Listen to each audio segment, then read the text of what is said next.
becoming deliberate about that how column and understanding what is it about the tone, what is it about the volume or the cadence. If I can't describe it, then what's going to happen here? I can't do anything in terms of facial expression because I'm not thinking, oh wow, they're really remorseful. Oh wow, they are elated. Oh wow, they seem somewhat prideful. I don't know, I'm just throwing out adjectives for you, right? But that each of those adjectives that I put out there for you all carry a different facial expression. All of them carry a different posture, right? So if someone is regretting something, what does that look like compared to someone who is shameless? Watch that TV show. Oh my goodness. I don't know if you're shameless. What does that look like?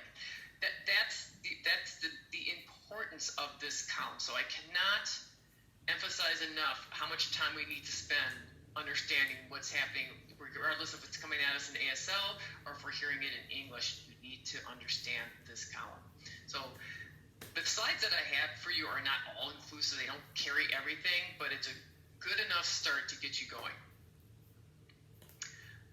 So then, understanding source language features in English and ASL. So you seem to feel comfortable for the most part with ASL grammatical features, but we need to enhance that. And we also have our source language features in English. So we have those two columns. Many of you are not looking at, I need you to look at this page and look at all these different aspects of English, right? And so are these salient in my analysis? Questions happen in English. If that's part of your chunk that you are analyzing, then I need to put down that it's a yes/no question. Because then grammatically, ASL has an expectation that I do that with facial grammar, right? And the lean. But I have to recognize what's happening in the source language in order for me to be able to do it in the target language. So for example, in the beginning of the Access Center video, she sits down with Joni and Ketsi, Nancy, and she shares with them, hey, I can give you an overview of our office, or if you have questions, something like that. What type of question is that? Because that is a question that she's asking. Maybe Shannon, can you help me out with that one? What type of question is that? That is, I can this or that. Yeah. So it's a which. It's a WH question, right? Do you want me to talk about the office, or do you want to begin with asking questions? Which one do you want? Okay. So then I would identify in the source language column that was a WH question, because now she has to pick what she wants to do, right? So it's not a yes/no question. So that, don't overlook that stuff. Access Center, that's a proper noun. I have to fingerspell that, right? I mean, it's a proper noun in the source language of English, and then the target language, I'm going to fingerspell it because it's a proper noun. If needed, right? So you have to start making the connections. If something is being compared in the source language, college to high school. Now, many of you're like, yeah, I got that one. Got that. Set that bad boy up. College, high school, can reference. Fantastic. Because she's making a comparison. She is making a comparison. And here's an example. Some of you had talked about in your self-evaluation of it's a struggle to know what's being implied. So since I'm on this college and high school example, and I want to make sure I get this in here. She said, college and high school is very different. And in college, we're not going to chase you down, right? You have to do your own advocacy, or you have to request your own accommodations.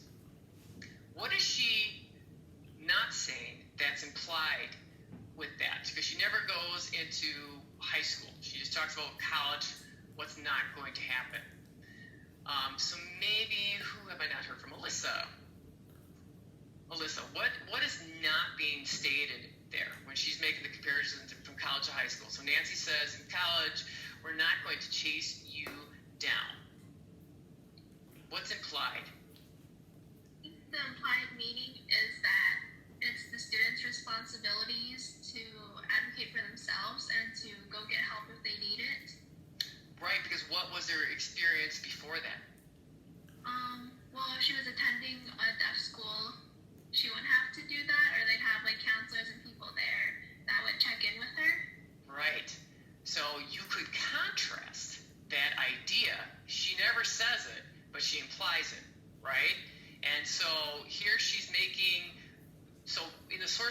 column of that, let's say I'm analyzing that chunk, I would say she's making a comparison, right, of a college to high school, and I would say implied, this is not like high school where people will do it for you.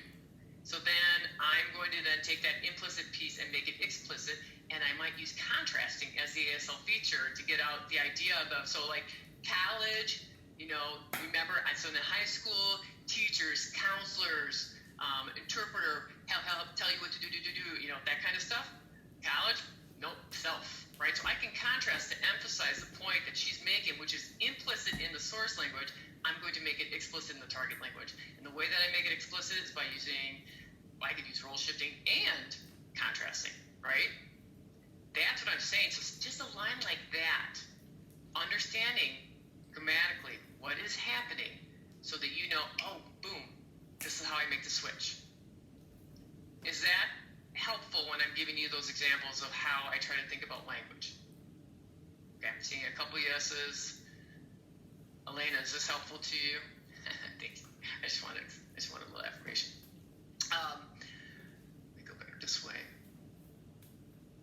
So another thing is, look at here with tense. We have to know, are we in past tense? Are we in present tense? Are we in future tense? We have to mark that in ASL. We have to recognize that and then understand if it switches, because that you have to mark that the tense has changed. English tends to use a lot of passive voice, right? Can you recognize that? The president was shot. So that's an example of passive voice that I've used before. It's a really simple one. But I'll give you another one that came from the Access Center. So Nancy says, the Access Center is the office that provides services. Now, does an office provide services? No, it does not. Shannon, what does she mean by this office provides services? She means that people who work in that office. The people who work in that office, right? So our staff, our employees, what we will do, I need to make that very clear and active. So maybe that's not the best example. Our office, maybe I should say this campus. Maybe that's not the best example. Okay, what's implied is people. But I'll go back to the president was shot, or the boy received a gift. You have to, in ASL, we have to make that active voice. So in that source language and target language column, source language, I would identify passive voice, right? Someone shot the president. So I have to make it active voice. I need to add that agent in there, okay? So there are language features on this. This is not all inclusive, but this is enough in my experience to help you with this discourse analysis, okay? Is it done in first person? Rick tells his stories in past tense, but then he moves and he starts using direct quotes, right? Things that he's experienced as he's thinking, right? His little dialogue bubble. You have to identify that. He sometimes uses indirect speech, and you might want to move that into direct speech, right? You're going to use that role shifting and constructed dialogue. Some other language features here that I added this. I updated this a little bit. I really like my grammar support group picture here. I think it's pretty darn funny. Some other things that we do, though, in language is powerless speech, hedges, hesitations, polite forms. Go back to your Intro to the Profession textbook and look these things up if you don't remember what they are. But a lot of these things happen. Knowing that this is happening in the source language might help you know what to do within the target language. All right. I would like to bring you to my example. So, for your Show What You Know number 9 last week, you had to take a stab at trying to do some analysis yourself. And so, as I said in my email or my announcement to you last night, I was going through like everybody's maps. I'm like, I'm stopping right now. I am just going to make a sample and show you one way. And it's not the best way. It's not the only way. It's one way that I try to look at language. And so you have this discourse map example here of the homework assignment that you were supposed to do. So I'm opening it up for you right now.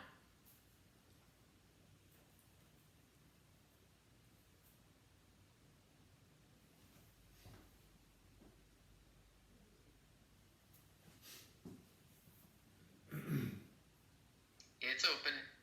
Have faith.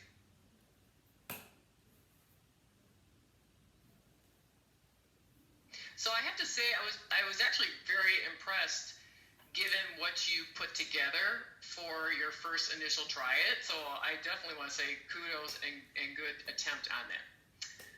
So here is an example of how I might assess this. And some of you really came up with some good stuff. So here's my visualization. I need to have some schema of what a plane looks like as it's about to hit a bridge. That's one important part in that chunk. He was talking about his ego.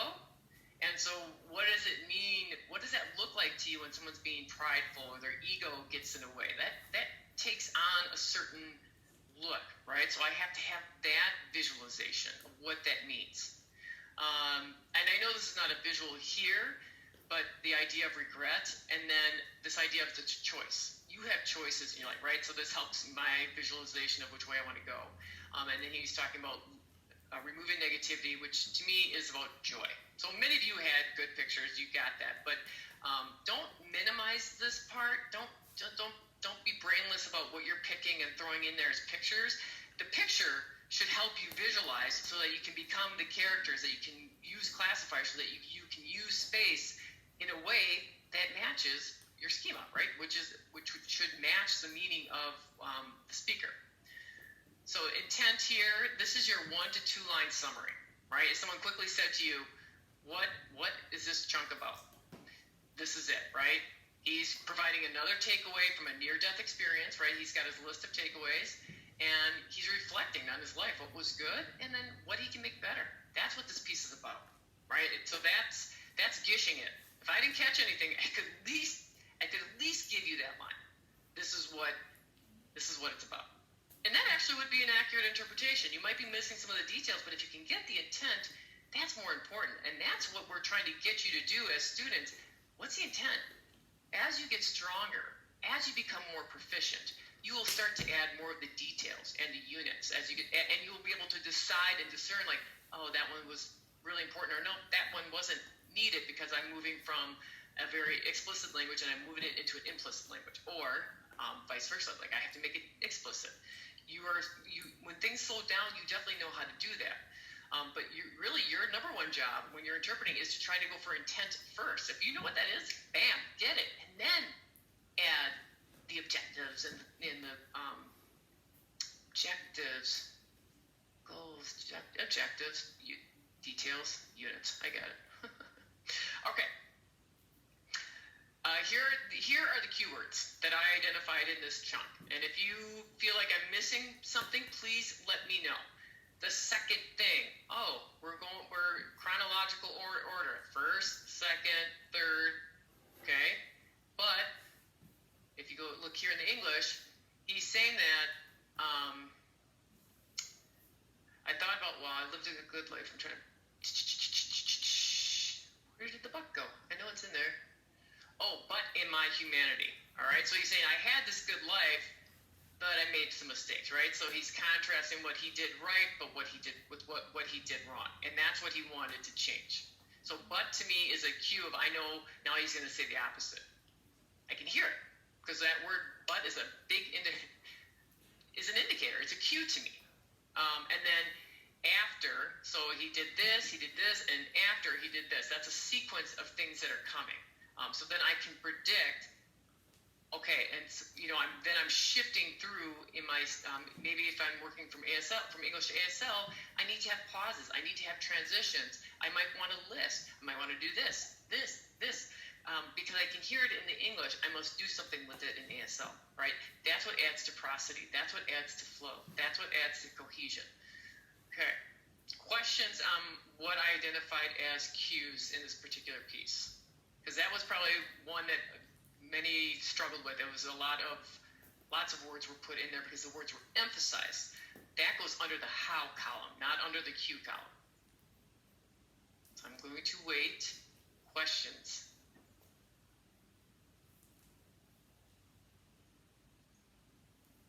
Okay. Actually, Yeah, go ahead. when he says "and I regretted," like, could you change how you would interpret what he's about to say? Because it's kind of negative and he has the concept of wishing to change it. So where I would put that under the how. So, but in my humanity, I allowed my ego to get in and regretted it. So to me, that's the negative part. So here he talked about what he did well, but I messed up, right? So that's the cue. The part that you're talking about with the regretting, he puts emphasis on that, right? He's being reflective of, why did I waste my time doing this stuff? So there's information in that. It doesn't go under the Q column. It goes under the how column. Okay. Yep, so it's how he says things. So that alone isn't a cue to me. So let's look at what I put in the Q or in the how column. So he says, he's talking about the bridge, right? Which was not by a lot. The tone indicates how close they were to crashing, followed by a pause for emphasis and transition, right? And so why does he do that? He's like, I want you to understand, we almost died. We almost hit that plane. We almost hit that bridge, right? There's information in that. And so my facial expression, by hair, when I hear how he says it, it's not like, bridge and then plane, like almost, like, eat. When I understand the how behind that, then I can add the proper emphasis and the sign to get that across of like, it was close. It was close. All right? Here's what I want you to do, because we're about to switch to the panel. I want you, for your show what you know number 10, is you are to look at this map that I created for you. You are to go back to your show what you know number 9. You are to highlight what you did that was similar, like, all right, I got some of this, woohoo, which is good, and many of you do. If you didn't, I want you to create a new map. Hello, Andrea. I want you to create a new map. Don't just copy and paste it. I actually want you to go through the tedious work of typing this in yourself. And here's why.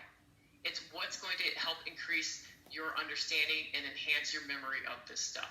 Copying and pasting it is like looking at a PowerPoint, going, yep, I'm ready to interpret it, and then it becomes a big epic fail, right? So writing through it, looking at your discourse map guide, understanding why I've identified those things will become we're going to start next week's class discussing what sort of insights you glean from what you did with your original or your initial attempt of this, seeing what I provided, you making edits and updates, and then we'll begin with this and see where the gaps are. So you have, if you see here, your access summary. I have the show what you know review, discourse map sample,